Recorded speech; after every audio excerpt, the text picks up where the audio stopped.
नमस्कार, मी संतोष शिंदे. माझ्या राष्ट्रवाद या चॅनलच्या माध्यमातून आज परत पुन्हा एकदा मी तुमच्या समोर आलो आहे आणि आजचा विषय फार संवेदनशील आणि गंभीर विषय आहे. आज आपण गंभीर विषयावर चर्चा करणार आहोत आणि आजचा विषय हिट अँड रन जे सध्या महाराष्ट्रभर चालू आहे, ज्याच्याबद्दल आपण नेहमीच बातम्यांमध्ये आणि न्यूजमध्ये ऐकत असतो. तर हिट अँड रन हा विषय आपण आज घेऊन आलो आहे. आणि जर तुम्हाला एक सविस्तरपणे हिट अँड रनबद्दल सांगायचं असेल तर त्याच्यामध्ये जो कोणी चालक असेल त्या चालकाच्या हातून गाडीचा अपघात झाला आणि अपघात झाल्याच्या नंतर तो तिथून पळून गेला आणि त्याच्याबद्दल काही डॅमेज झालं किंवा समोरच्या गाडीचा अपघात झाला तर त्याला काही लागलं किंवा दुर्दैवी त्याचा मृत्यू झाला, तर त्या संदर्भात हा एक हिट अँड रन हे आहे. त्याचं काहीतरी 1982 82 साली हा कायदा करण्यात आला आणि त्याच्याबद्दल जर सविस्तर माहिती हवी असेल तुम्हाला तर IPC 161 याच्यामध्ये सविस्तर माहिती दिली झाली आहे. आणि त्याच्यामध्ये जर चालक असेल तो पळून गेला आणि तो भेटत नसेल तर त्याच्यामध्ये काहीतरी शिक्षा याची तरतूद केली आहे.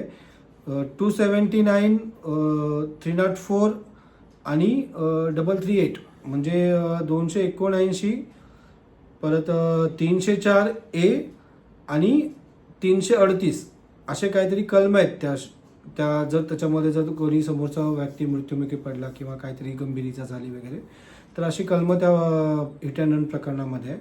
आणि त्याच्यामध्ये काहीतरी डॅमेज कंट्रोल म्हणून आपण त्याला काहीतरी रोख रक्कम द्यायची असते किंवा अजून 6 महिन्याची आहे तरतूद, 1 वर्षाची, अशा अनेक त्या गोष्टी त्या कलमांद्वारे आहेत. सध्याच्या घडीला तुम्हाला सांगायचं झालं, जर आपण पुण्यामध्ये प्रकरण बघितलं, पुण्यामध्ये जर प्रकरण बघितलं तर अत्यंत गंभीर होतं आणि अत्यंत संवेदनशील प्रकरण होतं. त्याच्यामध्ये जो कोणी चालक होता तो वाटतं हा बालक होता वाटतं, म्हणजे त्याचं वय वर्ष पूर्ण झालं नव्हतं आणि त्याच्या संदर्भामध्ये त्याला आपण जे लहान मुलांचं हे असतं, न्यायालय असतं, त्याच्यामध्ये त्याला हजर करण्यात आलं. त्याच्यावरती काय शिक्षा आली, त्याच्यामध्ये जे दोषी आढळले त्यांचे वडील होते किंवा त्यांचे आईच्या संदर्भामध्ये होते, त्यांच्यावरती काय शिक्षा वगैरे झाली. त्यांना मला असं वाटते काहीतरी जामिनाच्या बाबतीत पण त्यांच्यावरती काहीतरी निर्णय आला आहे. आत्ता जे सध्याच्या घडीला आपल्या मुंबईमध्ये जे घडलं त्याच्या संदर्भात आपण बोलणार आहोत. आपण सध्याच्या घडीला जे मुंबईमध्ये वरळी हिट अँड रन प्रकरण जे चालू आहे ते अत्यंत गंभीर आहे आणि या बाबतीमध्ये एक नागरिक म्हणून आपण देखील सतर्क असलं पाहिजे.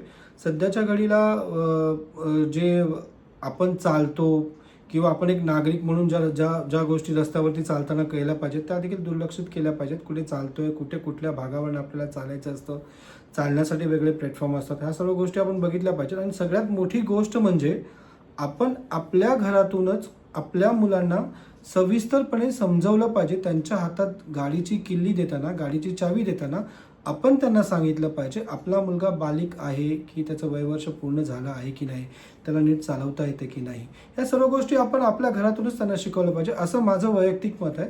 त्याच्यानंतर जे वरळीमध्ये झालं, त्यांचे वडील राजेश शहा म्हणून होते, त्यांचा मुलगा मिहीर शहा म्हणून होता. त्याने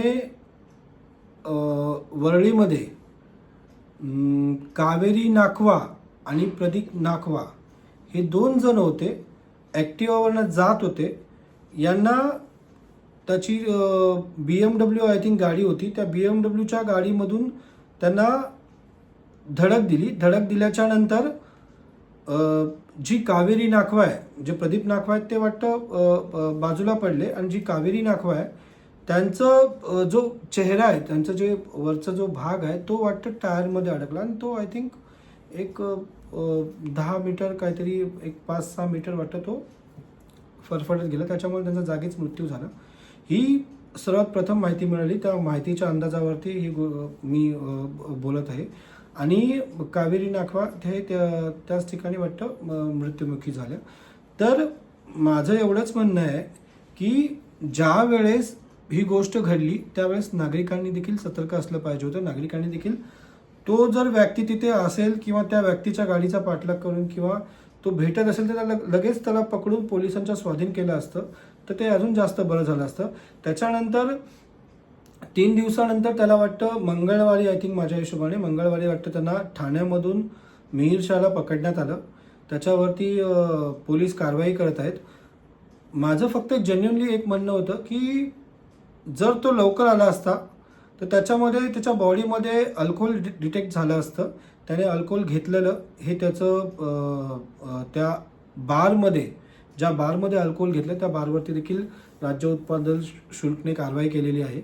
तर माझं फक्त एवढंच म्हणणं होतं की जर तो लवकर पकडला गेला असता त्याच्यावरती कठोर कारवाई झाली असती. तो 3 दिवसानंतर पकडला, त्याच्या बॉडीचं अल्कोहोल आहे ते डिटेक्ट झालं नाही वाटतं.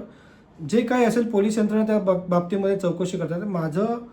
मला एवढं सांगायचं आहे की आपण ज्या वेळेस ही जी घटना घडली ती अत्यंत दुर्दैवी घटना घडली आणि आम्ही माझ्या वतीने मी माझा संपूर्ण परिवार नाकवा कुटुंबाच्या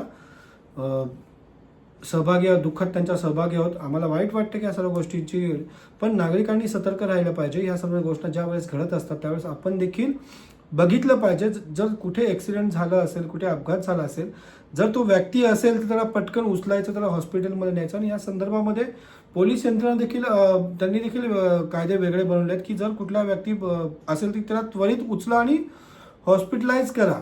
आणि त्याच्या ज्या व्यक्तीने हॉस्पिटलाइज वगैरे केलं त्याच्यावरती काही कारवाई वगैरे होत नाही, त्यांचा काही पंचनामा वगैरे होत नाही. नॉर्मली 2-4 गोष्टी त्यांना फक्त बोलाव्या लागतात.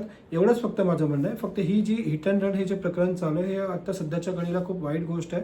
ज्याने कोणी हा अपघात केला असेल त्याच्या बाबतीमध्ये सरकार अत्यंत कठोर कारवाई करत आहे. सरकारच्या दृष्टिकोनातून ज्या ज्या ठिकाणी तो व्यक्ती गेला असेल, ज्या ज्या बारमध्ये बसला असेल त्या सर्व बारवरती कारवाई चालू होते. माझं फक्त एवढं म्हणायचं आहे की राज्य उत्पादन शुल्क हा जो विभाग आहे या विभागाने देखील ही कारवाई अत्यंत गांभीर्याने घेतलं पाहिजे. हे प्रकरण अत्यंत गांभीर्याने घेतलं पाहिजे. ज्या ज्या वेळेस एखादी व्यक्ती हिट अँड रन करते त्यावेळेस त्याच्या बॉडीमध्ये अल्कोहोल असतं. म्हणजे 2 प्रकरणामध्ये आपण बघितलं की 2 प्रकरणामध्ये अल्कोहोल त्यांच्या बॉडीमध्ये डिटेक्ट झालं आहे. तर माझं एवढंच म्हणणं आहे की अपरात्री जे बार चालतात, अपरात्री जे धिंगाणा घालतात रस्त्यावरती दारू वगैरे पिऊन, त्या सर्व गोष्टी बंद झाल्या पाहिजेत.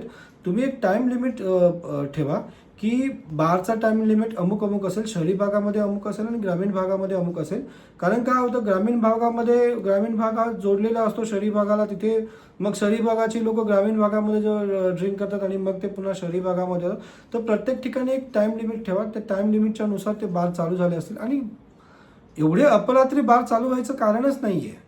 तुमच्याकडे 12:30-12चा एक टाइम लिमिट असला पाहिजे किंवा तेही त्याच्यापेक्षाही खाली टाइम लिमिट असला पाहिजे. आणि जेणेकरून ह्या सर्व गोष्टींवरती आळा घालेल आणि जे हे प्रकरण होत आहेत त्या संपूर्ण गोष्टी तात्पुरत्या स्वरूपात तरी निदान बंद होतील. आणि सरकार या दृष्टिकोनातून अत्यंत चांगलं पाऊल उचललंय. ज्या ज्या गोष्टी असतील, ज्या ज्या गोष्टीवरती कारवाई करता येऊ शकेल अशा सर्व गोष्टीवरती सन्माननीय मुख्यमंत्री एकनाथजीराव शिंदे साहेब यांचं सरकार कारवाई करत आहे. आणि आपण त्या सर्वांनी त्यांच्या पाठीमागे राहिलं. उगाच त्या प्रत्येक गोष्टीचा धागेदोरे हे सरकारच्या विरोधामध्ये बोलणं वगैरे ते चुकीचं आहे. ज्या गोष्टी घडत आहेत, ज्या गोष्टी घडल्याच्या नंतर सरकारने जे पाऊल उचललं पाहिजे ते पाऊल सरकार उचलत आहे. त्या सर्व गोष्टीवरती कारवाई करत आहे. फक्त आपण एक नागरिक म्हणून त्या सर्व गोष्टी वेगळ्या नजरेने बघितलं पाहिजे. त्याच्या मागे जर आपलं जर काही कर्तव्य असेल ते कर्तव्य केलं पाहिजे. एवढंच तुम्हाला फक्त म्हणायचं आहे. आणि ह्या सर्व गोष्टींवरती आळा बसला पाहिजे. या सर्व गोष्टी जे लोक करतात त्यांना सगळ्यांना कठोर कारवाई झाली पाहिजे. मिहिर शाह असो, पुण्याचं प्रकरण असो, सगळ्यांवरती कठोर कारवाई झाली पाहिजे. एखाद्याच्या घरातला जीव जाणं ही अत्यंत खेदाची आणि अत्यंत दुःखदायक बातमी आहे. ही जी गोष्ट ज्यांच्या घरी घडते त्यांना त्याचं दुःख जाणीव होत असेल. आम्ही सर्व त्यांच्या दुःखामध्ये आम्ही सहभागी आहोत. एवढंच फक्त म्हणायचं आहे की अशा गोष्टी घडत असतील त्यांना त्यांच्यावरती कठोर कारवाई झाली पाहिजे. जय हिंद, जय महाराष्ट्र.